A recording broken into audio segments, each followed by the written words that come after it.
피차 사랑의 빛 외에는 아무에게든지 아무 빛도 지지 말라. 남을 사랑하는 자는 율법을 다 이루었느니라. 간음하지 말라, 살인하지 말라, 도둑질하지 말라, 탐내지 말라 한 것과 그 외에 다른 계명이 있을지라도 내 이웃을 내 자신과 같이 사랑하라 하신 그 말씀 가운데 다 들었느니라. 사랑은 이웃에게 악을 행하지 아니하나니 그러므로 사랑은 율법의 완성이니라. 또한 너희가 이 시기를 알거니와 자다가 깰 때가 벌써 되었으니 이는 이제 우리의 구원이 처음 믿을 때보다 가까웠습니다. 밤이 깊고 낮이 가까웠으니 그러므로 우리가 어둠의 일을 벗고 빛의 갑옷을 입자. 낮에와 같이 단정히 행하고 방탕하거나 술 취하지 말며 음란하거나 호색하지 말며 다투거나 시기하지 말고 오직 주 예수 그리스도로 옷 입고 정욕을 위하여 육신의 일을 도모하지 말라. 여러분 반갑습니다. 오늘도 큐트로여는 기막힌 하루입니다. 본문 말씀 로마서 13장 8절에서 14절의 말씀입니다. 오늘 말씀에서 바울은 우리 구원받은 하나님의 사람들이 벗어야 할 옷과 또 입어야 할 옷이 있다는 것을 가르쳐 줍니다. 그 옷은 어떤 옷입니까? 먼저 오늘 성경은 우리가 사랑의 옷을 입어야 된다고 말씀하십니다. 8절에서 우리 그리스도인들은 사랑의 빛 외에는 아무 빛도 지지 않아야 한다고 하십니다. 그리고 남을 사랑하는 사람은 율법을 다 이루었다고 하십니다. 그러면 어떻게 하면 우리가 온전히 남을 사랑할 수 있겠습니까? 이에 대해 오늘 성경은 매우 중요한 대답 한 가지를 줍니다. 9절 말씀해 보니까 내 이웃을 내 자신과 같이 사랑하라고 하십니다. 무슨 의미입니까? 남을 사랑하기 위해서는 먼저 나를 사랑할 수 있어야 한다는 것입니다. 나를 사랑하지 못하는 사람은 남도 사랑하지 못합니다. 근데 여기서 한 가지 분명히 해야 될 것은 오늘 성경에 말하는 자기를 사랑한다는 것과 자기애는 구분되어야 할 필요가 있습니다. 자기애라는 것은 그 중심에 내가 있는 것입니다. 나만을 생각하고 내가 가장 중요한 것입니다. 그렇기에 세상이 말하는 자기애는 이기심에 지나지 않습니다. 또한 그러한 자기애는 교만에 빠지기 쉽습니다. 오늘 성경적 자기사랑은 말씀을 통해 나의 죄인됨과 죄로 인한 나의 비참함을 보는 데서부터 시작합니다. 그렇게 말씀으로 나의 죄의 비참함을 본 사람만이 내가 얼마나 놀라운 하나님의 사랑과 용서를 받고 있는지를 깨닫게 됩니다. 내가 얼마나 대단한 존재인지를 알게 됩니다. 바로 이런 사람이 나를 진실로 사랑할 수 있게 되고 내가 하나님의 놀라운 사랑과 용서를 경험했기에 남에게도 놀라운 사랑과 용서를 베풀 수가 있는 것입니다. 아직도 사랑이 되지 않는다면 여전히 내 죄의 중대함을 보지 못했기 때문이고 온전한 회개를 이루지 못했기 때문이라는 것을 알아야 합니다. 자, 적용해 보시죠. 나는 나를 사랑하고 있습니까? 나의 자기 사랑은 인본적인 자기애입니까? 아니면 말씀을 통해 깨달은 건강한 자기 사랑입니까? 여전히 사랑과 용서가 되지 않는 것이 내 죄의 중대함을 깨닫지 못했기 때문이라는 것을 인정하시기 바랍니다. 다음으로 오늘 성경은 그리스도인들이 빛의 옷을 입어야 된다고 말씀하십니다. 자, 12절의 말씀에 우리가 어둠의 일을 벗고 빛의 갑옷을 입자라고 하십니다. 자, 어둠의 일은 무엇이고 빛의 일은 무엇입니까? 어둠의 일이란 간단히 말하면 내가 떳떳하게 드러내지 못하고 은밀하게 행하는 모든 것입니다. 은밀하게 숨기는 행위들, 생각들, 마음들, 모든 것은 이미 내가 어두움의 죄 가운데 행하고 있다는 그 증거입니다. 말씀으로 회개를 이룬 하나님의 사람들은 드러내지 못할 것이 없고 고백하지 못할 것이 없습니다. 설사 내가 죄를 지었다 하더라도 그것을 가족과 공동체 앞에 드러내는 사람이 바로 거룩의 빛을 향해 나아가는 사람들입니다. 오늘 제 이야기를 좀 하겠습니다. 요새 학생 자녀를 둔 가정들이 다 마찬가지지만 저희 집도 정말 전쟁통이 따로 없습니다. 집에서 그것도 온라인으로 아이를 공부시키려고 하니까 거의 매일 아침 부모와 자녀 사이에 크고 작은 다툼들이 있습니다. 며칠 전이었습니다. 큰아이를 공부시키는데 제 아내가 그래도 열심히 가르친다고 수학을 가르치는데도 아이가 어렵다고 떼를 써댑니다. 그래도 제 아내가 인내심을 가지고 열심히 달래며 하는데도 이 아이가 너무 칭얼대니까 조금 야단을 쳤는데 그만 그 아이가 울고 말았습니다.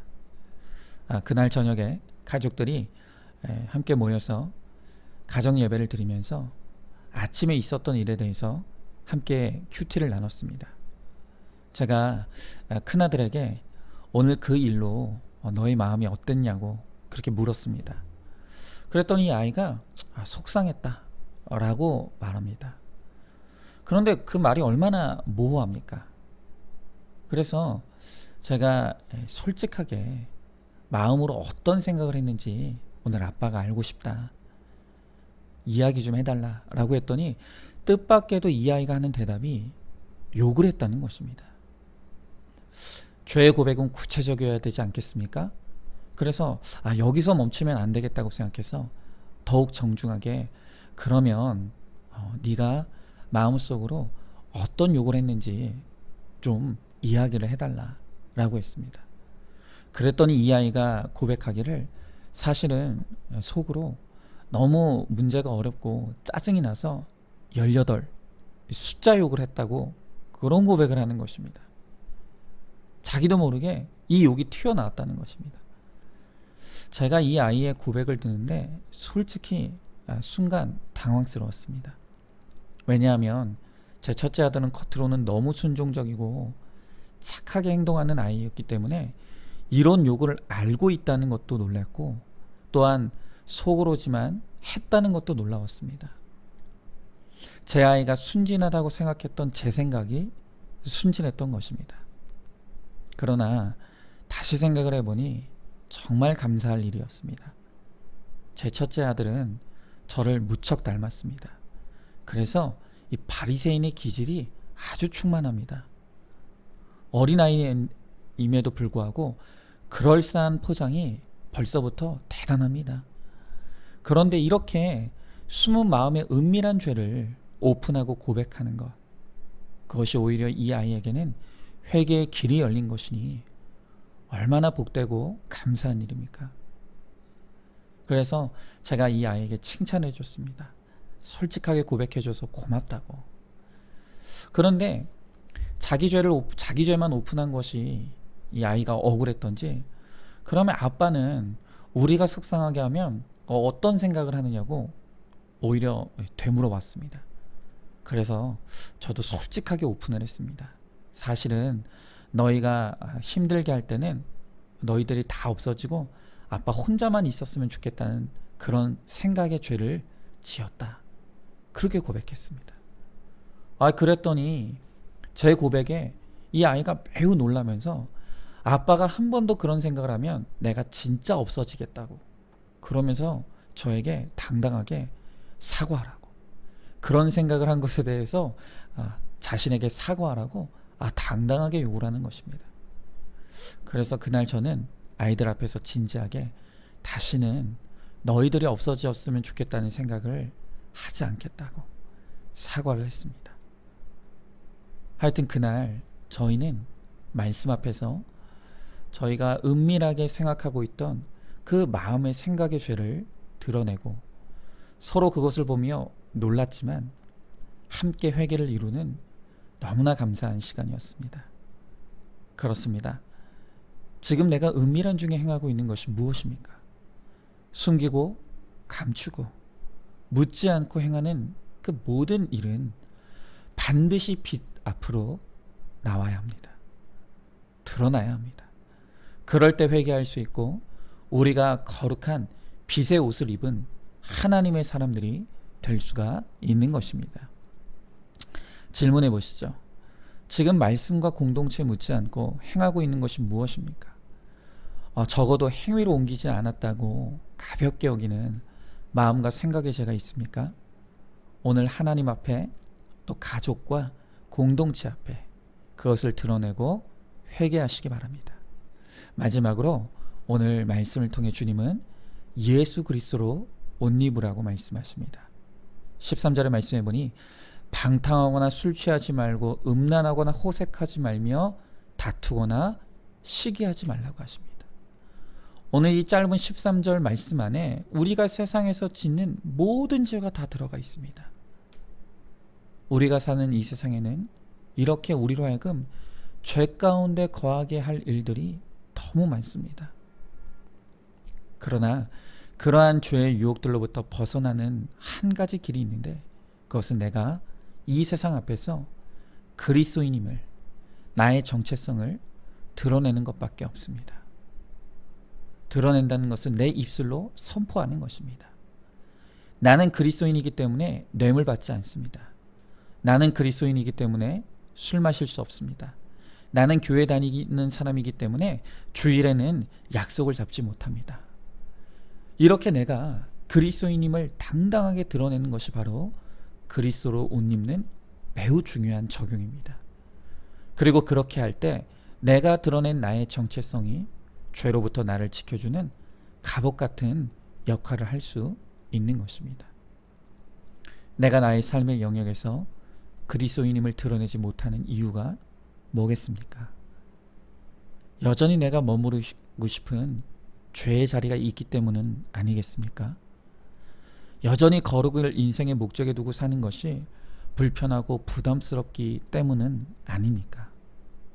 그러나 오늘 11절의 말씀처럼 우리의 구원이 처음 믿을 때보다 가까이 왔다고 합니다.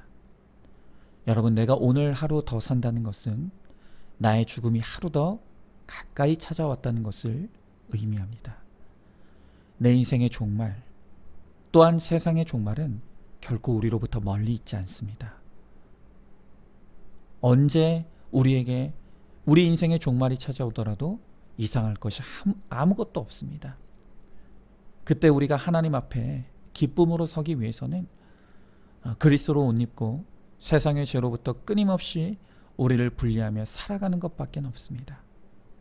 오늘도 내가 그리스도인임을 기쁘게 드러낼 수 있기를 원합니다. 그리고 그 정체성이 나를 지켜주는 거룩한 옷이 되어서 주님이 언제 오시더라도 주님 앞에 기쁘게 설 준비가 되어 있는 저와 우리 모두가 될 수 있길 바랍니다. 질문해 봅니다. 나의 가족과 직장 사람들은 내가 그리스도인이라는 것을 알고 있습니까? 나의 정체성을 드러내는 것이 부담스러운 이유가 무엇인지 오늘 진지하게 묵상해 보시기 바랍니다. 자, 오늘도 큐티로 기막힌 하루를 살아내는 저와 여러분 우리 모두가 될 수 있기를 주님의 이름으로 축복합니다.